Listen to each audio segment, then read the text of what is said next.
Sir,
तुम्हाला भेटायला माधवराव अगस्ती आले आहेत. पाठवलं नाथ. माधवराव अवस्थी हे नाव मी 1.5 वर्षांपूर्वी ऐकलं होतं. जेव्हा त्यांच्या मुलीचं लग्न होतं त्या लग्नाला SP राणे साहेब येणार होते.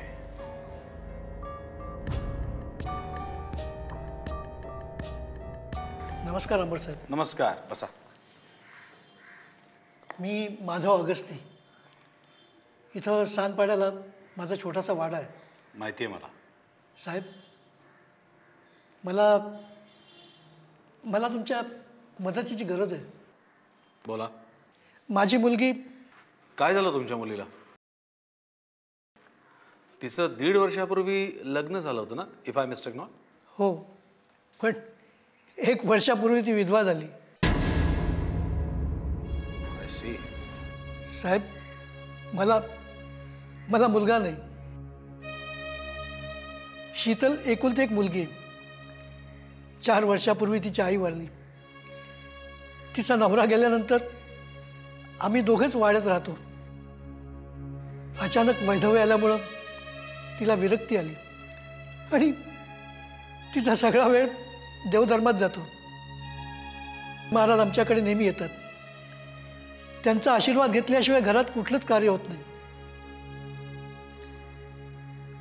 20 दिवसापूर्वी ती यात्रेला जायला निघाली. शीतल पण त्यांच्याबरोबर जाते म्हणाली. मला म्हणाले चल. पण साहेब, मी असा दमेकरी, थकलेला, प्रवासाचा त्रास होतो. तसा नियमित तिचा फोन येत होता. 6 दिवसांनी परत येणार होती. आज 22 दिवस झाले. तर 4 दिवसांनी फोन येतो उद्या येणार म्हणून. मी आपली वाट बघतो आणि थकून जातो. 6 दिवस पुरतील एवढेच पैसे मी शीतलला दिले होते. आज 22 दिवस झाले.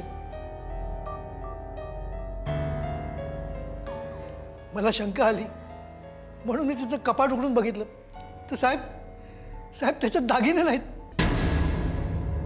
मी घाबरलो आणि तुमच्याकडे आलो. म्हणजे त्या महाराजांनी शीतलला फसवून पळून नेलं असं तर तुम्हाला संशय येत नाही ना? छे साहेब, अशी शंका माझ्या स्वप्नात सुद्धा येणार नाही. अशी शंका आली तर मी स्वतःला पापी समजेन. मग तुमचा संशय कोणावर आहे? साहेब, आमच्या शेजारी महेश गावकर राहतो. शीतल ज्या दिवशी तीर्थयात्रेला गेली ना त्या दिवसापासून तोही बेपत्ता आहे. आणि तशी त्याची नजर शीतलवर होती. महेश, ठीक आहे माधवराव, तुमच्या मुलीचा आम्ही लवकरात लवकर शोध घेऊ आणि आम्हाला आणखीन काही माहिती हवी असल्यास आम्ही स्वतः वाड्यावर येऊ. ठीक आहे? सगळं व्यवस्थित होईल, काळजी करू नका. साहेब आता सगळी भिस्त तुमच्यावर आहे साहेब. येऊ मी? बाय.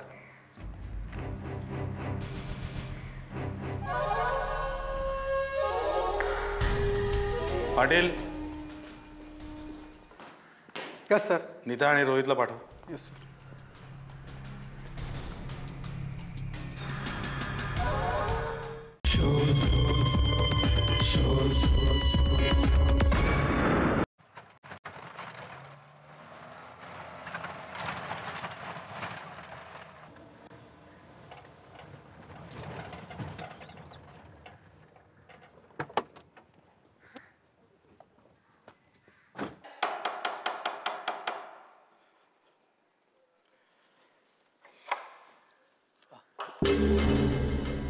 महेश इथेच राहतो ना?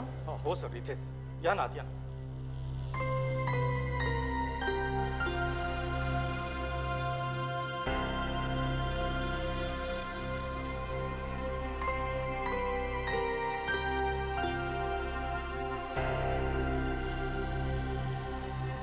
त्यांच्या विरुद्ध माधवराव अवस्थींनी कंप्लेंट केली आहे.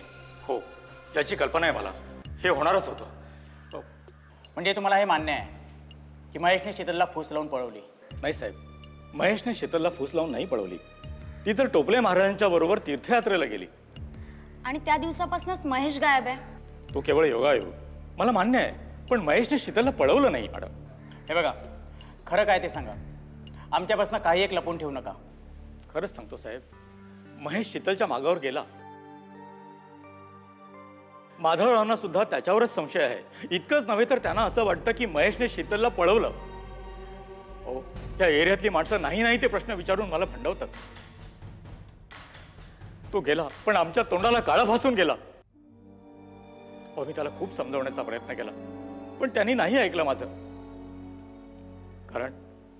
कारण महेशचं शीतलवर प्रेम होतं. तुम्हाला सांगायचं की शीतलवर खूप मोठं संकट आलंय आणि मला त्या संकटातून तिला बाहेर काढायचंय. तिला खऱ्या प्रेमाची आवश्यकता आहे. अच्छा, म्हणजे महेशचं शीतलवर जीवापाड प्रेम होतं तर? शीतलचं पण महेशवर तेवढंच प्रेम होतं का? हो, पण मला तसं स्पष्ट सांगता येणार नाही. कारण महेशचं लग्न आधी शीतल बरोबरच करायचं होतं. त्यासाठी मी माधवरावांना जाऊन भेटलो, त्यांच्याशी बोललो. त्यावेळेला ते मला म्हणाले की ते सगळं ठीक आहे, पण आमची आणि तुमची बरोबरी होऊ शकत नाही. आपली मैत्री आहे, पण मैत्रीचं रूपांतर नात्यामध्ये नाही होणार. त्यानंतर ह्या विषयावर मी त्यांच्याकडे कधीच बोललो नाही. पुढे शीतलचं लग्न झालं. वर्षभरात ती विधवा झाली. दुर्दैव तिचं. पण त्यानंतर मात्र महेश खूपच बिथरला आणि त्याला कळलं की ती टोपले महाराजांच्या बरोबर तीर्थयात्रेला जाणार आहे. तेव्हा तो ताबडतोब घरी आला आणि सामान भरू लागला. महेश, अरे काय करतोस तू हे? अरे कुठे चाललायस? बाबा, शीतल त्या टोपले महाराजांसोबत तीर्थयात्रेला चालले. अरे पण ती टोपले महाराजांबरोबर जाते ना. तुझं काय काम आहे तिथं? ती काय तुला बोलली का? तर ती मला कशी बोलणार? बाबा, ती नक्कीच कुठल्या तरी संकटात सापडणार आहे आणि मला तिला वाचवायलाच हवं. हे बघ, तू जर असा तिच्या मागे मागे गेलास ना तर हे लोक काय बोलतील? मला लोकांची काही घेणं देणं नाहीये बाबा. माझं तिच्यावर प्रेम आहे एवढंच मला माहिती आहे. आणि या क्षणी तिला माझी गरज आहे.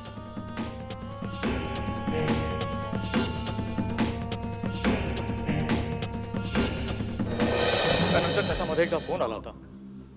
मला म्हणाला की येताना मी शीतलला घेऊनच येईन. ठीक आहे. परत जर त्याचा फोन आला तर आम्हाला लगेच कळवा. हो, निश्चित कळवतो. बरं, त्यांचा फोटो मिळेल का? हो, मिळेल ना. आत्ता आणतो.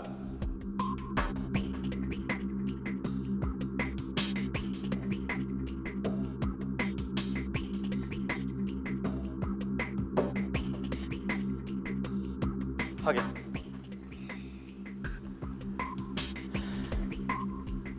ओके.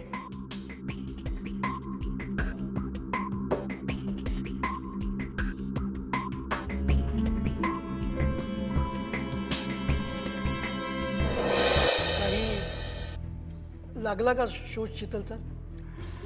नाही, तपास सुरू आहे. बरं माधवराव, तुम्ही शीतलला तुमच्या मर्जीने तीर्थयात्रेला पाठवलं, ते टोपले महाराजांच्या विश्वासावर. मग तुमचा महेशवर संशय कसा? कारण त्या दिवसापासून महेश पण गायब आहे. फक्त या एका गोष्टीमुळेच तुमचा महेशवर संशय आहे का? नाही, बऱ्याचदा तो तिला भेटण्याचा प्रयत्न करायचा, नको त्या गोष्टीत तिला गुंतवून ठेवायचा. मी शीतलला पण सांगितलं होतं, त्याच्याशी जास्त बोलू नकोस. पण त्याचा विचार चांगला होता, त्याला शीतलशी लग्न करायचं होतं. पण मला हे लग्न मान्य नव्हतं. याचं कारण आम्ही तुम्हाला विचारणार नाही, पण हे कारण तुम्ही स्वतः सांगाल ना तर आम्हाला बरं पडेल. टोपले महाराजांनीच मला सांगितलं होतं, शीतल आणि महेश कधी आनंदानं राहू शकणार नाही. म्हणून मी सदाशिवरावांना देखील लग्नाचा नकार कळवला होता. पण टोपले महाराजांचा शब्द मला अमृतवाणीसारखा आहे. गेले 20 वर्ष त्यांचाच आशीर्वाद या घरावर आहे. त्यांच्या आशीर्वादाने शीतल आम्हाला मिळाली.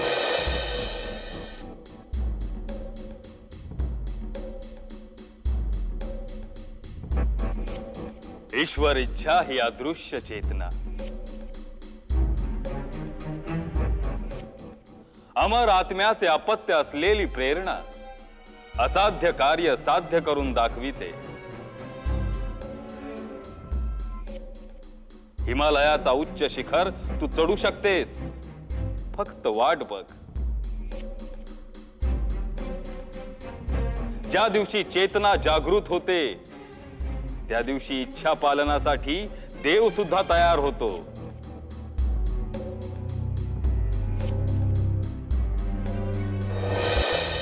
आणि तरी शीतल वर्षभरात विधवा झाली. मला वाटतं तो सुद्धा मुलगा टोपले महाराजांनीच तुम्हाला सुचवला असेल, नाही? दुर्दैव शीतलचं. आपण काय करणार? बरं, 22 दिवसांपासून शीतल गायब आहे ना? बरं, तुम्ही अमर सरांना सांगितल्याप्रमाणे तिने तुम्हाला 4 वेळा फोन केला होता. आम्हाला सांगाल का तो फोन तिने कुठून कुठून केला होता? ज्या ज्या दिवशी तिने फोन केला तो दिवस मी डायरीत लिहून ठेवला आहे. बरं, ती कुठनं बोलायची हे तुम्हाला सांगायची? नाही, ती फक्त फोनवर एवढंच सांगायची, आम्ही व्यवस्थित आहोत, उद्या येणार आहे, आणि फोन ठेवून द्यायची. मी वाट बघत राहायचो. तिने कुठल्या दिवशी फोन केला होता? या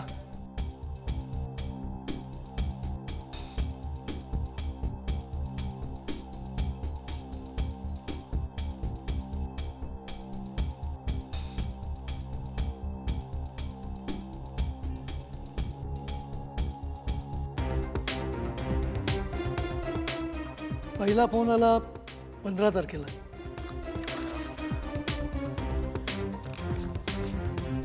दुसरा 19 तारखेला.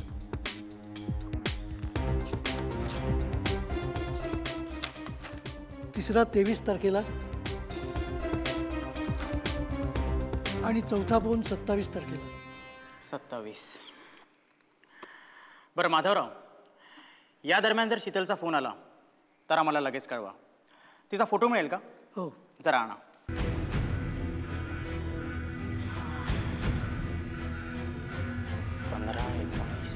हॅलो, हां, कंट्रोल रूम, इन्स्पेक्टर नीता बोलते. हां, एक मिनटं सर, नंबर द्या ना. इथला. हां,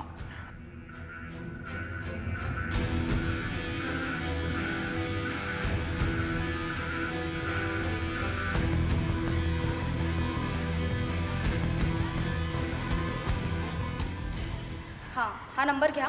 या नंबरवर गेले 22 दिवसात कुठून कुठून कॉल आलेत, लवकरात लवकर कळवा. ओके, लवकर.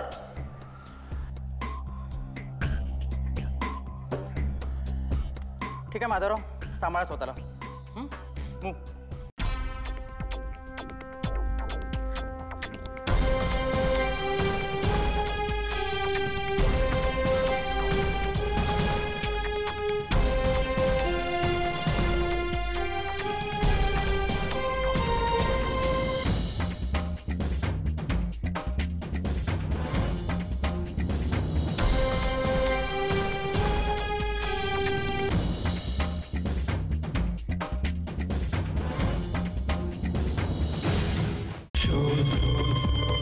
सर,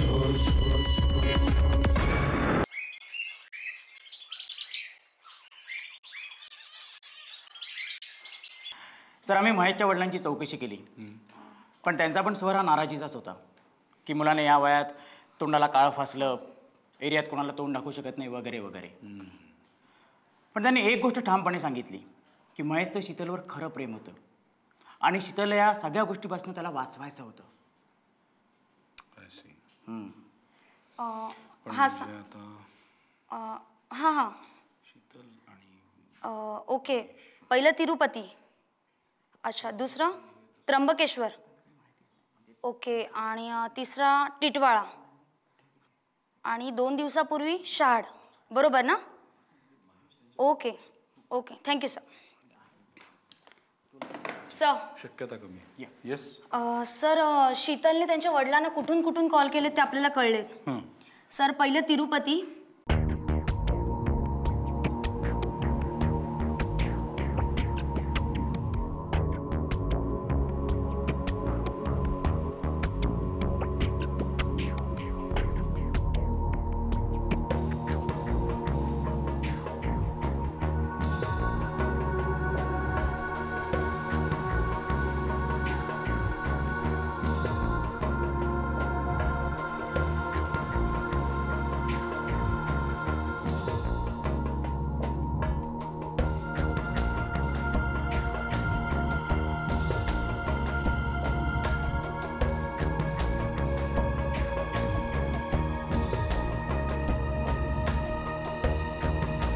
देवदर्शनही होईल आणि शोध मोहीमही होईल. Right sir.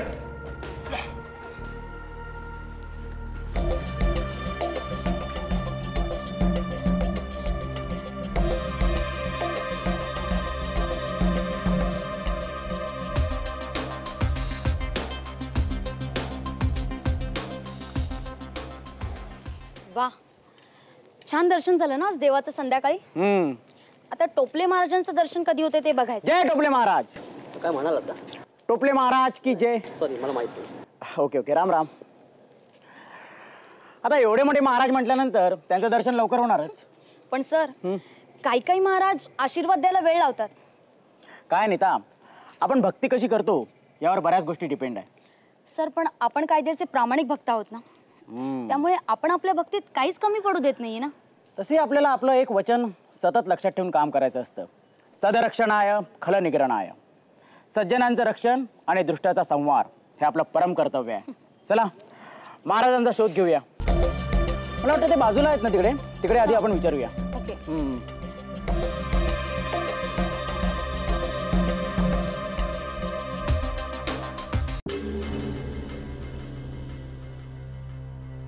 त्या टोपले महाराजांचा काहीच पत्ता नाही. एवढी रात्र झाली, शोधलं, काहीच उपयोग होत नाही. कोणीच मिळत नाही ना महेश. कोणीच ओळखत नाही त्यांना. काय माहिती. अरे 2 कटिंग दे ना. आणि या टोपले महाराजांना कोणीच ओळखत नाही असं कसं? हो ना, एवढे हॉटेल्स पाहिले, धर्मशाळा पाहिल्या, त्यांचा कुठेच पत्ता नाही. ते नक्की याच गावात आहेत ना? हो सर, कंट्रोल रूमकडनं जी माहिती मिळाली ना त्यानुसार 2 दिवसापूर्वी ते या गावात होते आणि त्यांच्या यात्रेनुसार ते 4 दिवस एका गावात थांबतात. म्हणजे आता ते याच गावात असणार ना? तेच ना, म्हणजे ते या गावात यात्रेला आले आणि त्यांना कोणीच बघितलं नाही असं तर होऊ शकणार नाही.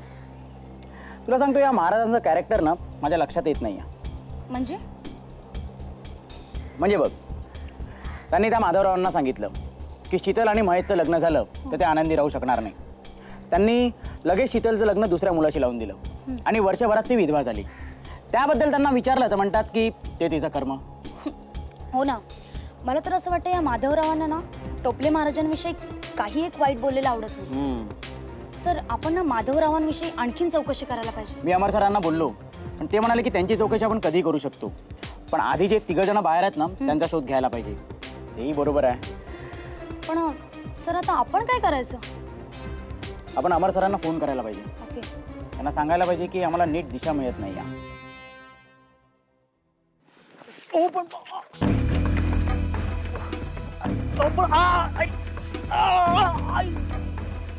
इकडे बघ, माणसं मारतायत. अहो पण मला का मारताय तुम्ही? त्यांना सोडवायला पाहिजे नीता आपल्याला. हो, सर. हे किती झालंय? हे घे घे घे हे घे. चल चल चल चल चल चल. हे काय करताय रे? हा चल चल. हे चल. हे काय रे, कोण होते? लागला का पाय? नाही.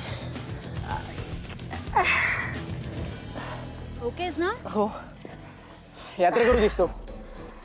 फार लागला का? काय पाणी वगैरे हवंय? नाही नको.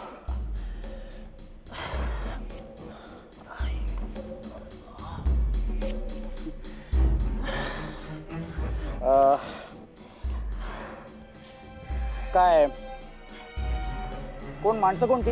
हा, आणि तुझं नाव काय? महेश.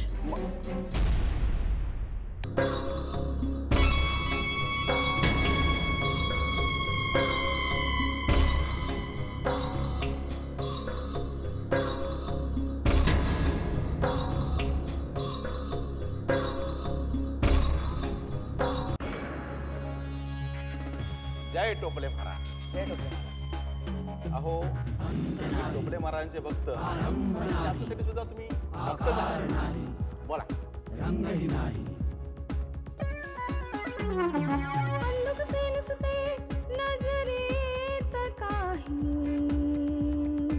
एका तुम्ही दुसरी